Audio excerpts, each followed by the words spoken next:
تو ان ھذا تذکرہ، سر قرآن کیا ہے؟ نصیحت۔ آگے چلو، ٹھیک بات کی طرف چلو۔ فمن شاء اتخذ الی ربی سبیلا، تو جو چاہے اختیار کر لے اپنے رب کی طرف جانے کا راستہ۔ ان ربک، بے شک آپ کا رب، یعلم، تھوڑا سا بولیے گا جی، یعلم، اللہ تعالیٰ جانتا ہے، انک تقوم، کہ اے حبیب کریم آپ قیام کرتے ہیں، ادنا من ثلثی اللیل، 2/3 رات کے قریب۔ 2/3 پھر کتنی بنی؟ اگر آج 5 بجے سورج غروب ہو اور صبح 5 بجے سحری کا وقت ختم ہو تو رات بنی 12 گھنٹے کی، 2/3 کتنی بنی؟ 8 گھنٹے کی۔ اللہ فرما رہے ہیں محبوب آپ کا رب جانتا ہے آپ رات کے 2/3 سے قیام کرتے ہیں، وَنِصْفَهُ، اور نصف رات کو قیام کرتے ہیں، وَثُلُثَهُ، اور 1/3 رات بھی آرام کرتے ہیں، وَطَائِفَةٌ، اور ایک گروہ ہے صحابہ کا، آپ کے جانثاروں کا، جس نے آپ کو دیکھ کے، من الذین معک، ان لوگوں کا جو آپ کے ساتھ ہیں وہ بھی آپ کے ساتھ قیام کرتے ہیں۔ واللہ یقدر اللیل والنہار، اور اللہ ہی مقدار مقرر فرماتا ہے رات کی اور دن کی۔ اب یہ تو نہیں ہو سکتا کہ محبوب رات کا اگر 12 گھنٹے کی ہے تو دن اللہ لوگوں کے آرام کی خاطر 24 گھنٹے کا کر دے، اور رات کی یہ جو عبادت ہے اس کے لیے دن کو تھوڑا اور سکون مل جائے۔ یہ تو اللہ مقرر فرماتا ہے ان چیزوں کے اندازے۔ دیکھیں نا جی، اس باتوں سے اللہ اپنے حبیب کو کیا فرما رہا ہے؟ محبوب مصلی پہ کھڑے ہو کر قیام ہی میری منشا نہیں ہے، صرف ہے منشا، میری بارگاہ میں سر جھکاؤ، لیکن اصل ہے اسلام کو اپلائی کرو اپنی پوری زندگیوں کے اندر، اور اے حبیب ان کو یہ بتلا دیں کہ تمہارا پورا دن حلال روزی کی تلاش میں نکلنا یہ تمہارے نفل عبادت سے بہتر ہے۔ یہی سراج کا المیہ ہے۔ میرا بزرگ نمازی خود تہجد بھی پڑھتا ہے، اس کے ینگ بچے بچیاں صبح کی نماز بھی نہیں پڑھتے۔ سوچ تبدیل کرنی پڑے گی سر۔ میرا تہجد نہیں پوچھا جائے گا، میرے جوان بچیاں بچے جو فجر نہیں پڑھتے ان کا پوچھا جائے گا۔ میں اشراق بھی پڑھتا ہوں، میں چاشت بھی پڑھتا ہوں، میں اوابین بھی پڑھتا ہوں، بچے اکیڈمیاں جاتے ہیں نماز ایک بھی نہیں پڑھتے، تو یہ بابا میں اور وہ بابا قیامت والے دن مشکل سے جواب دے پائیں گے اللہ کے۔ اس لیے سارے اسلام اپلائیڈ ہے۔ سورہ مزمل بہت بڑا ایجنڈا ہے۔ اے حبیب اسلام کو اپلائیڈ بنا کر ان کو دیں۔ راتوں کا قیام مجھے پسند ضرور ہے، لیکن حبیب کیا کیجئے، زیادہ یا تھوڑا؟ تھوڑا اور تھوڑا اور تھوڑا۔ اور میں حدیث دکھا سکتا ہوں، اس کے اندر لکھی نہیں ہے، میں اس کو پڑھا ہے خود اور بعض جگہ پہ کوٹ بھی کی ہے۔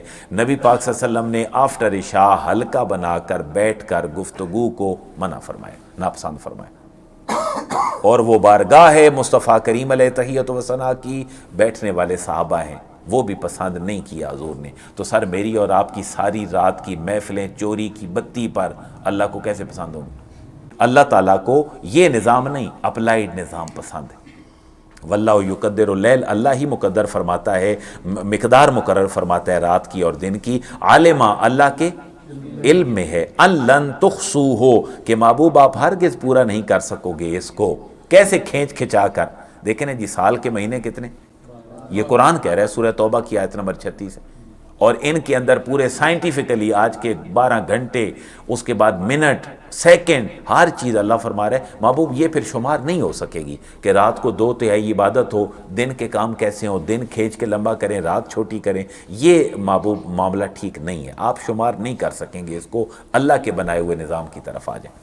فتاب علیکم، پس اللہ نے اے حبیب آپ کے اوپر کیا فرمائیے؟ مہربانی فرمائی۔ اب اگلی بات جو ہے نا، یہ آج کے دور کا ایک بہت بڑا جواب ہے۔ جو لوگ نماز میں امام کے پیچھے سورہ فاتحہ کو عین اسلام سمجھتے ہیں، یہ نہیں، میں مخالفت نہیں کر رہا کہ فاتحہ پڑھنی نہیں چاہیے، اس کے اندر حنفیوں کا ایک اپنا پورا ڈیکورم ہے اللہ کی رضا کے لیے۔ وہ کیا ہے؟ فَقْرَؤْا مَا تَيَسَّرَ مِنَ الْقُرْآنِ، ترجمہ آپ کریں پھر میں حدیث بیان کرتا ہوں۔ فَقْرَؤْا، اے حبیب آپ کیا کریں؟ پڑھیے، ما، جتنا، تیسرا، آسانی سے ہو سکے، من القرآن، جتنا آسانی سے ہو سکے۔ قرآن نے اس کو عام چھوڑا یا خاص کیا؟ عام چھوڑا۔ نبی پاک صلی اللہ علیہ وسلم نے کیا فرمایا؟ نبی پاک صلی اللہ علیہ وسلم نے فرمایا اس بندے کی نماز نہیں ہے جس نے فاتحہ نہیں پڑھی۔ ٹھیک ہو گیا؟ اب اس آیت میں اور اس حدیث میں مماثلت ہے یا مخالفت ہے؟ بظاہر کھل کے بولے، نو ایشو، مسئلہ مخالفت ہے۔ قرآن کہہ رہا ہے اتنا پڑھو جتنا آسان ہے، حدیث کا مفہوم ہے کہ جس نے فاتحہ نہیں پڑھی اس کی نماز ہی۔ سر حنفیوں کے محدثین کا یہ اصول ہے، حنفی محدثین کا، جب قرآن اور حدیث کہیں ایسے لگے کہ آپس میں دونوں اتار چڑھاؤ میں ہیں، چھوڑنا کس کو پڑے گا؟ حدیث کو چھوڑنا پڑے گا۔ نماز کے کتنے فرائض ہیں؟ قیام اور قرات، رکوع سجود کا داخیرہ خروج بسن ہی. تو پھر گنے ذرا قیام اور قرات، کتنی قرات فرض ہے؟ جسٹ ایک جملہ قرآن کا اس اصول کے تحت فقرؤ ما تیسر من القرآن. جس نے پہلی رکعت میں صرف اتنا پڑھ لیا نا الحمدللہ، اس کی فرض قرات پوری ہوگی، اس کی فرض قرات. اب سورہ فاتحہ پڑھنا واجب ہے، اگلا نظام بھی سورت میں لانا بھی واجب ہے. فاتحہ پہلے ہو سورت بعد میں ہو، یہ تیسرا نماز کا واجب ہے. چوتھا نماز کا واجب، جن نمازوں میں اونچی قرات ہونی ہے وہاں اونچی واجب ہے، جہاں کم قرات ہونی ہے وہاں کم واجب. کتنے نماز کے واجب ہو گئے؟ یہ سارے یہ واجبات یہاں سے شروع ہوتے ہیں اور یوم یقوم الحساب تک جاتے ہیں. فقرؤ ما تیسر من القرآن، پڑھ لیا کرو جتنا ہو سکے آسانی سے قرآن میں سے. عالمہ، اللہ کو معلوم ہے ان سیکون منکم مرضی. دیکھیں نا جی اسلام کی پولائٹنس دیکھیں ذرا، قربان جائیں اسلام. عالمہ، اللہ کو معلوم ہے ان سیکون منکم مرضی، کہ تم میں سے بعض لوگ بیمار بھی ہوں گے. کتنا انسان کا خیال رکھ رہے اللہ تعالیٰ. دوسرا وآخرون یضربون فی الارض، اور کچھ دوسرے بھی ہوں گے سفر کر رہے ہوں گے زمین میں. کس کے لیے بھلا سفر ہوگا؟ یبتغون من فضل اللہ، تلاش کرتے ہوئے اللہ کا فضل و تجارت. اللہ تو ہماری تجارت کا بھی خیال کرتا ہے. حضور کی یہ حدیث ترغیب کے لیے سنا دو. حضور نے فرمایا جس نے 12 رکعت دن کو پڑھی اس کے لیے جنت میں محل بنا دیے جائیں گے. یہ صحیح حدیث ہے، اخباری تراشا نہیں ہے. 12 رکعتیں کیسے بنتی ہیں؟ فرائض کے علاوہ سنتیں گنے نا سارے دن کی تو 12 بنتی ہیں. فجر کی 2، عشاء کی ظہر کی اور بعد والی 2، 6 اور 2 8، مغرب کی 2 10، عشاء کی 2 12. 1.5 سال. اللہ اللہ خیر صلی. دین تو مشکل ہی کوئی نہیں ہے. ان کی بھی قیامت والے دن پوچھ نہیں ہونی. لیکن سر لوگوں کو اگر جکڑا ہوا ہے تو بات فتنے کے دور میں ٹھیک بتاؤ، تاکہ لوگ تمہارے ٹوٹ کے ایک اس بندے کے اوپر انحصار نہ کریں کہ تمہیں اور تمہارے دین کو برا بھلا کہنے لگ جائیں. وآخرون یقاتلون فی سبیل اللہ، اور دوسرے لوگ کیا کرتے ہیں؟ قتال کرتے ہیں. تو 3 باتیں اللہ کہہ رہا ہے. کچھ لوگ مریض بھی ہوں گے، کچھ لوگ سفر بھی کر رہے ہوں گے، تاجر بھی ہوں گے، اور کچھ لوگ اللہ کے راستے میں. تو اے حبیب ساری رات کھڑے ہونے کی ضرورت نہیں ہے. رات کی عبادت کریں، نماز پڑھیں، اللہ نے جو کہا ہے 2 × 2 4 کریں اور فیلڈ میں نکلیں، لوگوں کو بتائیں کہ یہ نظام کیا ہے. فقرؤ، پھر اللہ نے تاکیدن کہہ دیا فقرؤ ما تیسر منہ. فاکمن، تو اقرؤ پڑھ لیا کرو، ما تیسر منہ، جتنا آسانی سے ہو سکے اتنا محبوب کیا کر لیا کرو. دیکھیں نا جی اسلام کتنا آسان ہے. میں آپ سے ریکویسٹ کر کے یہ پوچھتا ہوں، میڈیکل کی بچی اور بچہ جس کو آپ نے 24 گھنٹوں میں سے 18 گھنٹے پڑھنے پہ لگایا ہوا ہے، قیامت والے دن بخشوا لوگے خود کو؟ اللہ اپنی کتاب کے بارے میں فرما رہا ہے اتنا پڑھ لو جتنا. تو سر 16 گھنٹے میڈیکل پڑھنے کا کون کہتا ہے؟ میری اصلاح کر دیں، میں کسی اور جگہ پہ یہ بات دوبارہ نہ کروں. میں تو پریشان ہوں اس نظام تعلیم سے کہ بچہ وزن تھوڑا رکھتا ہے، کتابوں کا وزن زیادہ ہے. اس نظام نے سارا ہماری اچھا مان لیتے ہیں کوئی بات نہیں، قربانیاں دے رہے ہیں، نظام تو ٹھیک ہو جاتا پاکستان کا. اتنے پڑھے لکھے لوگ پاکستان کا نظام ہی ٹھیک کر لیتے. سر آپ کا ان پڑھ آج بھی آپ کے ساتھ لائل ہے، کسان آج بھی آپ کو گندم فراہم کر رہا ہے، اس کو تم کھاد نہیں دے رہے ہو. کیا کہتے ہیں؟ گنا اگانے والا آج بھی خون جگر سے اگا رہا ہے گنا، لیکن تم اس کا گنا صحیح ریٹ پہ نہیں خریدتے ہو. واقعی الصلاۃ، دین تو بڑا سیدھا سیدھا ہے، جتنا آسان ہو قرآن پڑھیں، واقعی الصلاۃ نماز پڑھیں، وآتوا الزکاۃ زکوٰۃ ادا کریں، واقرضوا اللہ قرضا حسنا، اور یہ جو کچھ کر رہے ہو یہ گویا اللہ کو قرض ہی دے رہے ہو، اللہ تمہیں واپس لوٹا دے گا. واقرضوا اللہ، اور قرض دو اللہ کو، قرضا حسنا، عمدہ قرض دو اللہ کو. دیکھیں نا جی کتنا پیارا نظام ہے اسلام کا. باقی باتیں ساری ہیں. نبی پاک صلی اللہ علیہ وسلم نے ایسے لائن فرمائی اور ساتھ پھر چھوٹے چھوٹے زیگ زیگ بنائے. آپ نے فرمایا دین یہ سیدھا ہے، باقی لوگوں کی بنائی باتیں. دین انتہائی آسان ہے سر، انتہائی آسان ہے. باقی مولویاں دا قصور ہے، اسی بخشے گئے تسی بھی بخشے جاؤ. صحیح بات کر رہا ہوں، صحیح کہہ رہا ہوں آپ.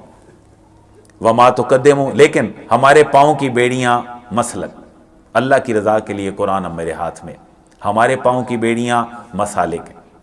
اور یہ سارے مولویوں کی شاید سوچ بھی نہ ہو، یہ چند سوسائٹی کے مولویوں جن کی یہ سوچ. اس لیے مسلک سے بالا تر ہو کر کو نظام بناؤ. آپ کے بچے پڑھے لکھے ہوں، ان کو انگلش بھی آتی ہو، عربی بھی آتی ہو، قرآن بھی آتا ہو، ماڈرن ایجوکیشن کے بھی حامل ہوں. یہ ہے مسلک سے بالا تر ہو کر دین کو پڑھنے کا ایک پورا نظام. وما تقدموا لانفسکم من خیر، جو کچھ تم آگے بھیجو گے اپنے لیے من خیر، بھلائی میں سے، تجدوہ، پا لو گے اسے، عند اللہ، اللہ کے ہاں، ہو خیرا، اور جو اللہ کے ہاں تم نے بھیجا ہے نا جی پورا سٹاک، وہی بہتر ہے. وَأَعْظَمُ أَجْرًا، اور بہت زیادہ ہے وہ اجر میں. اور کیا کرو اے بندہ مومن، استغفر اللہ، اللہ سے معافی طلب کرتے رہا کرو، استغفر اللہ پڑھتے رہا کرو. حضور نے فرمایا میں اللہ کا نبی ہونے کے باوجود، ختم المرسلین ہونے کے باوجود دن میں 70 دفعہ سے زیادہ استغفار کرتا ہوں. اس کا مطلب یہ نہیں کہ حضور سے گناہ سرزاد ہوتے تھے، حضور کا استغفار درجات کی بلندی کے لیے تھا. اس لیے استغفار حضور نے فرمایا سید الاستغفار، جس کے قریب بھی ہم نہیں جاتے، خصوصاً سنی ہمارے دوست. 5واں کلمہ استغفار، استغفر اللہ ربی من کل ذنب اذنبت عمدا او خطا سرا او علانیۃ واتوب الیہ. کسی حدیث جو ثابت نہیں، ساری دنیا نو آنا جو حدیث سے ثابت ہے وہ 1% کو بھی نہیں آتا. سید الاستغفار ہیں جی 6306 حدیث مبارک ہے، نوٹ کر لیں، صحیح بخاری کی 6306. اللہم انت ربی لا الہ الا انت خلقتنی وانا عبدک وانا علی عہدک ووعدک ما استطعت، تو اینڈ تک سارے اس کو مغرب میں بھی پڑھیں، فجر کی نماز میں بھی پڑھیں. اللہ کو معافی طلب کرنے میں یہ کلمہ سب سے زیادہ پسند، سید الاستغفار اس کو کہتے ہیں. واستغفر اللہ، اللہ سے معافی طلب کرو. اچھا استغفار کا بہترین طریقہ اور کیا ہے؟ شارٹ کٹ، استغفر اللہ استغفر اللہ استغفر اللہ، یہ کرتے رہیں جی. باقی تسبیح پڑھ لیں، اسلام تسبیح کا بھی مخالف نہیں. اس حضرت یسیرہ والی حدیث ہے کہ حضور نے فرمایا اپنے پوروں پہ یسیرہ گن لیا کرو، یہ پورے تمہارے قیامت والے دن گواہی دیں گے کہ تم نے میرا ذکر کیا. گننا منع نہیں ہے بالکل، پوروں پہ حضور نے کیا فرمایا سیدہ کائنات فاطمہ الزہرا کو، نماز کے بعد کتنی دفعہ پڑھو الحمدللہ. تو کیسے پڑھیں گی؟ گن کے ہی پڑھیں گی نا. گننا بھی اللہ کو پسند ہے، کوئی حرج نہیں.